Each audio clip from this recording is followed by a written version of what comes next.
2024 was a hell of a year. There were so many games I played that have been genuinely wonderful, which has made picking my favourites incredibly challenging.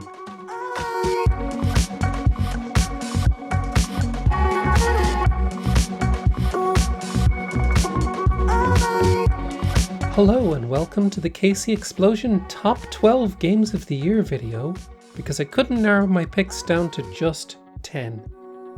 In truth, any of the top 5 could have easily been my Game of the Year. Before I start with some honourable mentions, I want to talk about disclosure. I always like to be as upfront as possible whenever I receive a copy of a game from a developer or publisher, so I will make an individual disclosure for each relevant game in their own segment. I will not be including early access titles, ports of games that I'd released on other platforms, or any huge DLCs, because otherwise we'd be here all day. With that out of the way,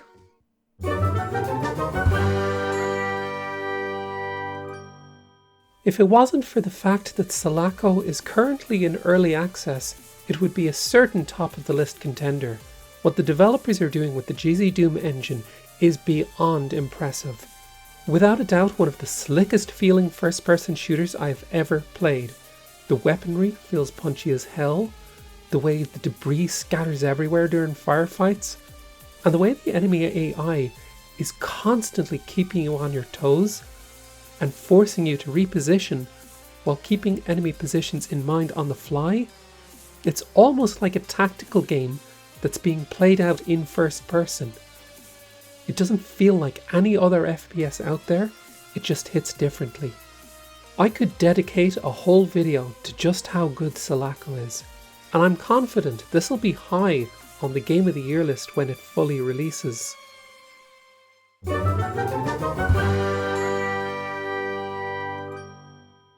Vampire Survivors has inspired a lot of other games since its release, but perhaps the best in my opinion is Halls of Torment, a game that also takes more than a little inspiration from the early Diablo games, a blend of gameplay and aesthetics that just pairs so well. Releasing in 1.0 back in September 2024, it's a game I'd put so many hours into over its early access period, and I couldn't go without giving it a mention.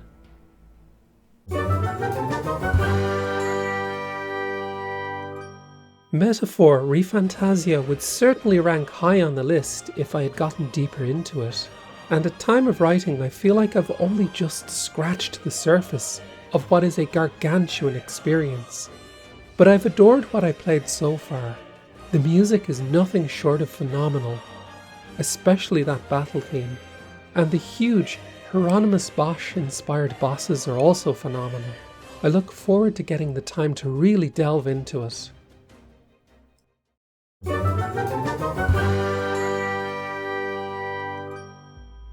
It is a testament to just how good a year it's been for indie games when a game as good as Sar We Closed is only getting an honourable mention here. But even just in terms of horror, we've been eating well this year with the likes of Hollow Body, Fear the Spotlight, Still Wakes the Deep, Conscript and more. And it mightn't have been a particularly scary game, but the incredibly stylish art design and delightful characters, the way the Silent Hill inspired dual world mechanics integrate into gameplay through combat and puzzles, and a rather terrific soundtrack made Sar We Closed a horror game worth highlighting. Warhammer 40k Space Marine 2. Being somewhat obsessed with Warhammer, it's probably no surprise to anyone that Space Marine 2 is on the list. The single-player campaign was an incredibly fun, if short, romp, every bit as bombastically over-the-top a spectacle as it could be. But while I stomped through it over a weekend, it was the multiplayer that edged this over into being a genuinely great title. The co-op missions reminded me a lot of so many hours I had playing Vermintide. The option to play the main campaign with friends was fantastic too, and while I didn't dip my toes into PvP much, Altogether, it feels very much a complete package. I will not waste this opening! This makes me scared.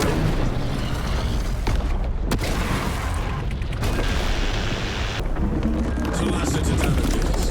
The alien contaminates our world no longer. As a Warhammer fan, there's a lot to love here. The vast sense of scale to the maps, the absurdly over-the-top gore and execution animations, the punchy and powerful feeling ranged weaponry, the hordes of enemies pouring over the landscapes. It all feels deliciously ridiculous and hits all the right notes, making Space Marine 2 a game that is just big dumb fun. My Emperor, witness the holy pyre we start in your name! Judero. The wonderful stop motion on display is magnificent. The elements that make up Judero's world are either handcrafted or hand-drawn, or are found repurposed toys. Even the character of Judero himself is a modified action figure. It looks weird and wonderful, and the game's start menu proudly displaying the stop motion process really sets the tone for this Scottish folklore-inspired adventure. Years have passed since your throne graced these plains, and your return not too soon. But what made Judero so special is that it doesn't just rest on a unique aesthetic.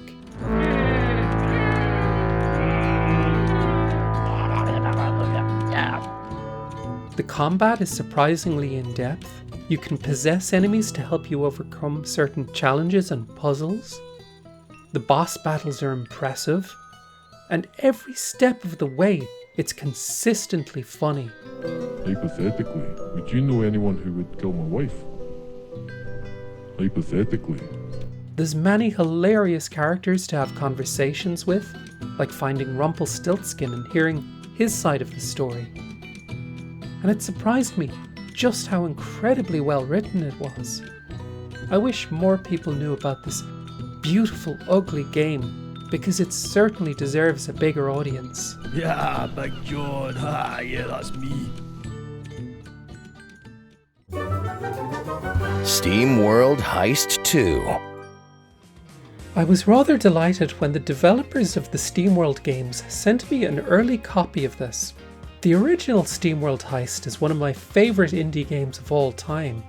It has such a simple and well executed gameplay loop that it feels nigh on perfect.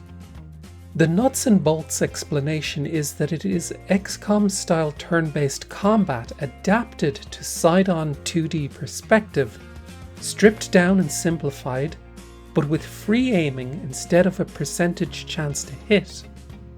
The prospect of a sequel initially concerned me.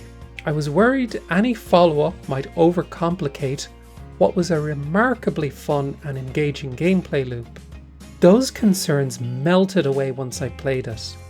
Where the first game had a very simple map to select missions, Heist 2 has a freely explorable overworld and real-time ship-to-ship combat, which isn't particularly challenging, but offers a nice contrast between missions. The other major change here is a job system, where the class is determined by weapon type, and characters can assign skills from classes they've leveled up in. SteamWorld Heist 2 is a sequel where the gameplay additions support the core experience without diluting it, where iteration rather than reinvention has led to a very strong follow-up, and I adored it. And the music is great too. There's such a wonderful, cheesy, jaunty vibe to it.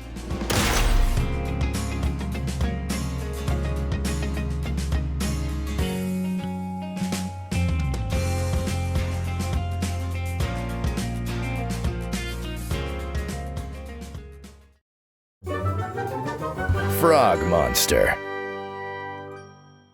You mightn't have heard of Frogmonster, and that's a pity, because it's one of the most weird and wonderful games I've had the delight to play in all of 2024. It's a first-person Metroidvania where you play as a strange little frog with a gun that takes a little inspiration from Hollow Knight.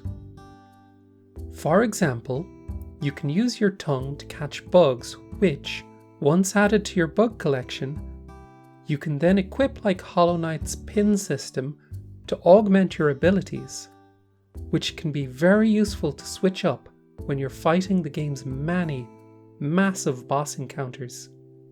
Those bosses are worth gushing about all on their own. Every single one seems to have its own mechanics you'll have to learn in order to defeat, and they end up being ridiculously inventive mechanically.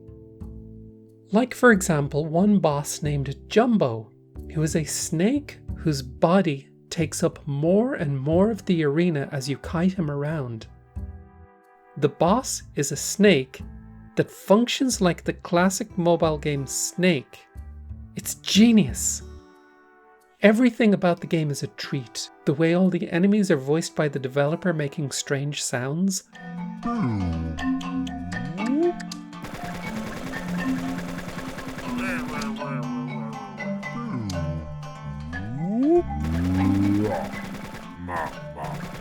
The way everything you encounter has so much character and personality.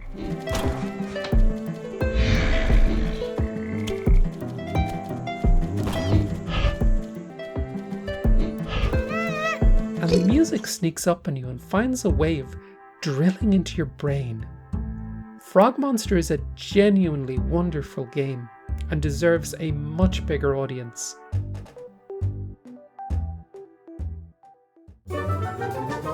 Another crab's treasure. Damn right we won. Casey Explosion, your bribe is in the mail. What? She don't take 'em? A discount. How fortuitous. The developers Aggro Crab sent me a copy of Another Crab's Treasure for streaming, and I honestly had such an incredible time with it. I have a lot of love for the Souls-like genre, and I would even go as far as saying this is one of the best examples of how developers can take inspiration from Software's work and still make something that has a distinct identity of its own, that stands out with its own ideas and mechanics. One such element is the shell swapping.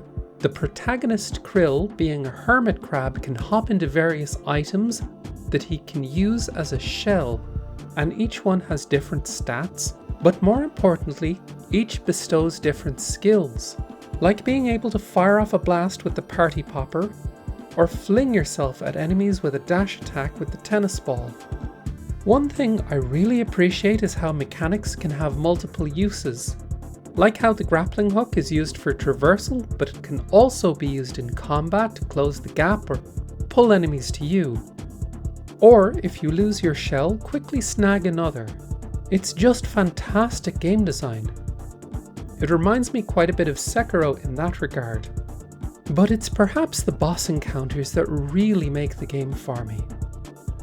Each one has such character to them, from the queen crab who uses a tea strainer as a mace, to the boxing mantis shrimp, or the squid that's one big Bloodborne reference and behaves like Father Gascoigne. It's all so very good. The writing is clever, the world design is great, and there's a lot of secrets to find, and it never felt like it was running out of steam. Another Crab's Treasure was a fantastic time from beginning to end.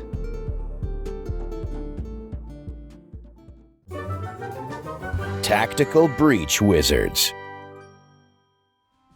I have a great deal of fondness for turn-based tactics games, and when I saw that the developers of one of my favourite indie games ever, Gunpoint, were making one, I knew it was going to be something very special indeed, and I was not wrong.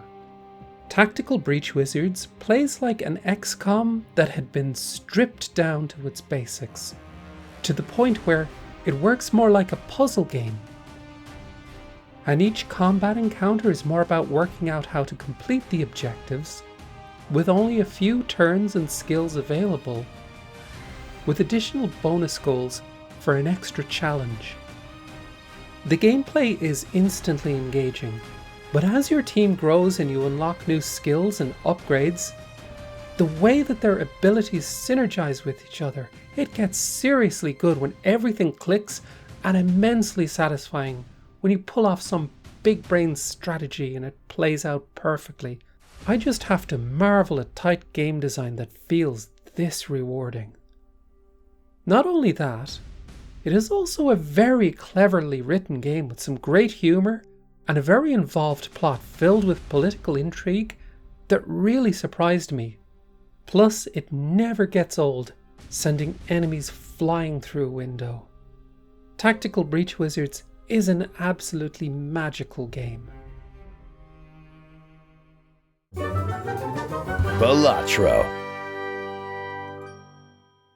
I had avoided Balatro initially because I knew it would be exactly my kind of thing and it would take over my time.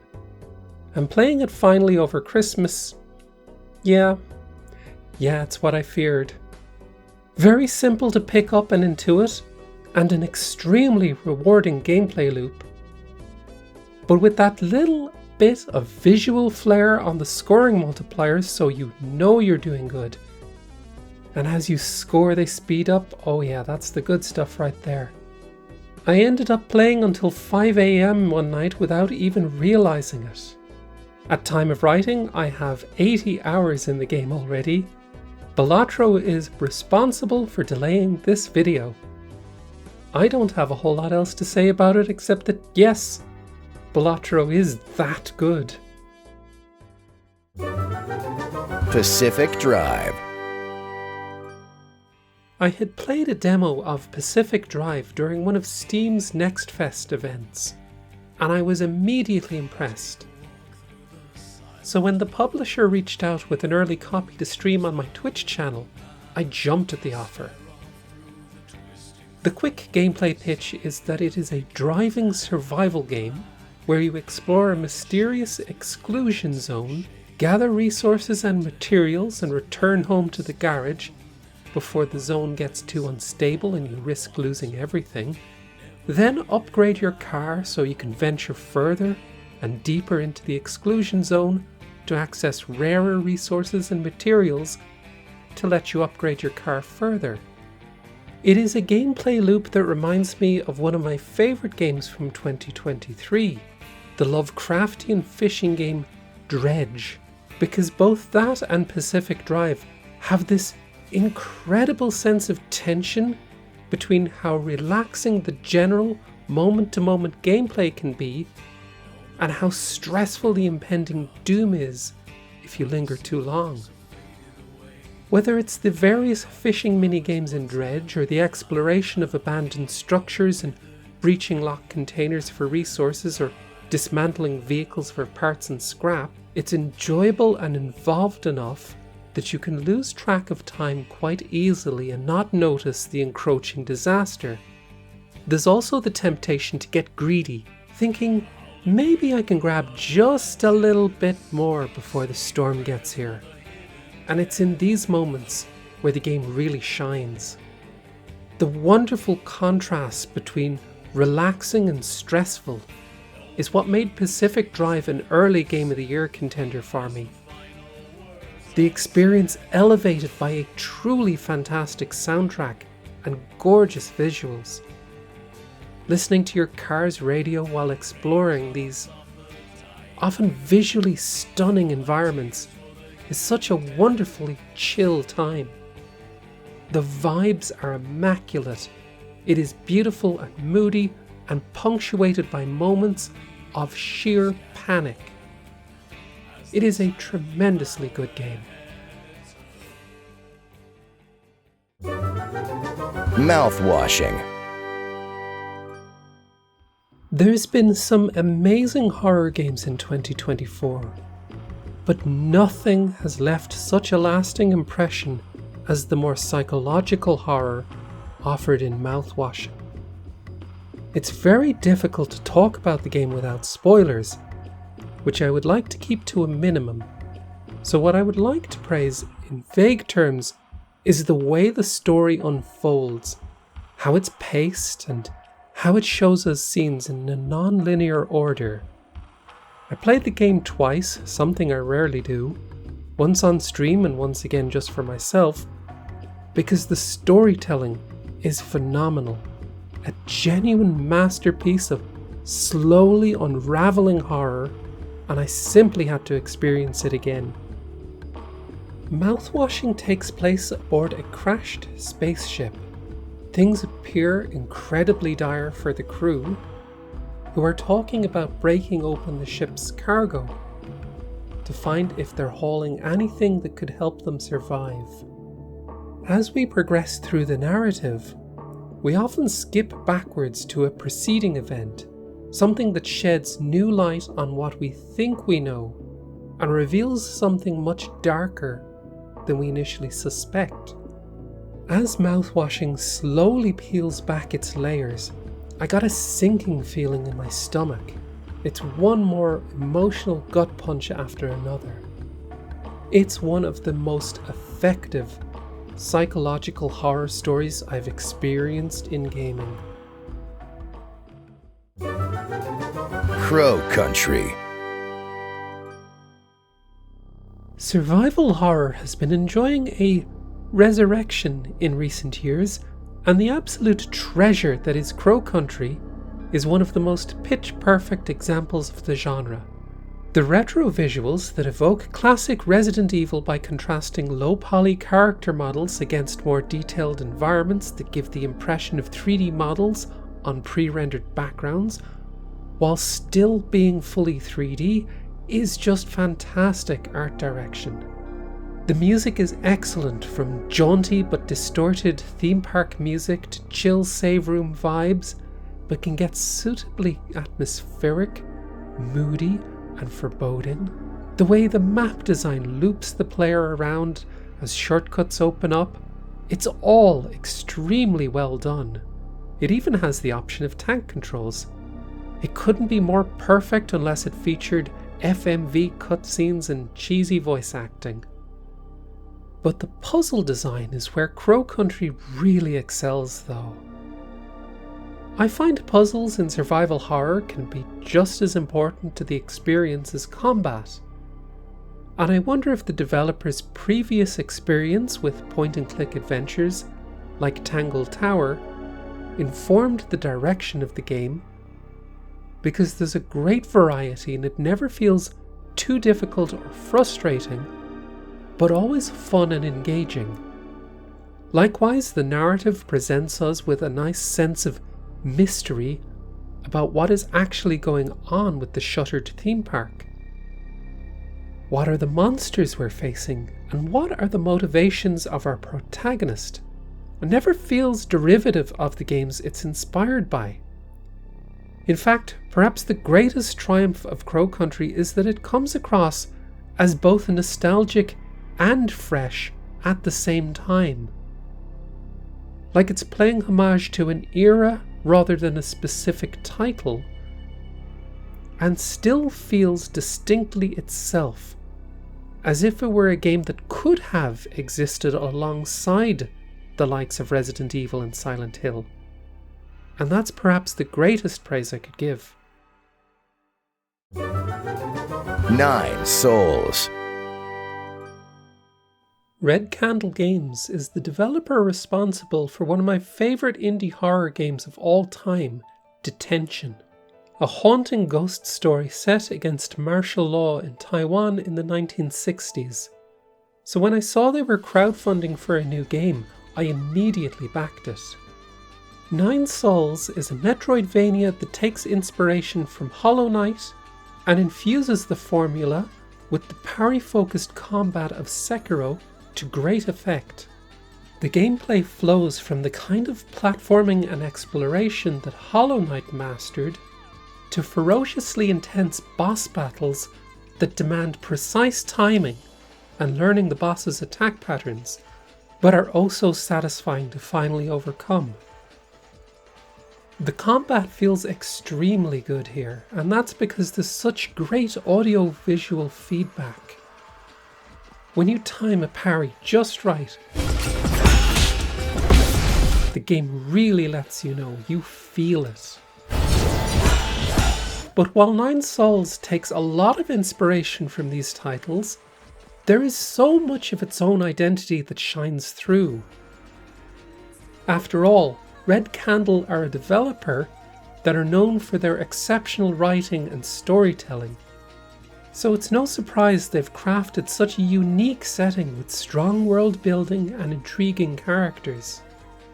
The protagonist Yi comes across as somewhat of a prick who's only out for revenge and everyone else be damned.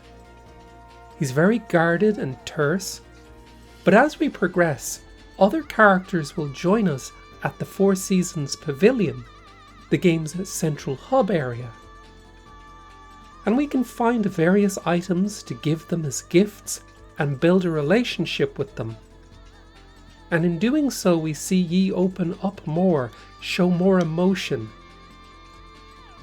It's this writing and storytelling that's every bit as important to the experience as the excellent combat or beautiful art style.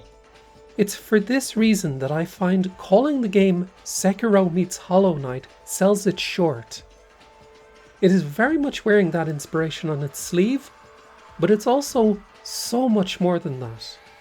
More than just a synthesis of those influences, because the developers bring so much of their own to the mix, and I think saying the game is Sekiro meets Hollow Knight meets Red Candle would be a more accurate description. Nine Souls is one of the best Metroidvania titles I have played in recent years. The movement and control makes platforming a joy, the music and art direction are spectacular, and the tightly designed parry-focused combat is deeply satisfying. Altogether a true gem. Cryptmaster. Without a doubt, one of the most memorable games of the year was Cryptmaster. A sort of cursed typing tutor meets dungeon crawler that has a rather unique gameplay hook. Every single interaction is text-based. Opening a chest requires you to type out the word chest. When speaking to characters, you type your responses. In combat, using an attack or skill requires you to type them out. You'll have to spell out your spells. And it doesn't stop there. The degree to which the developers commit to the bit is admirable.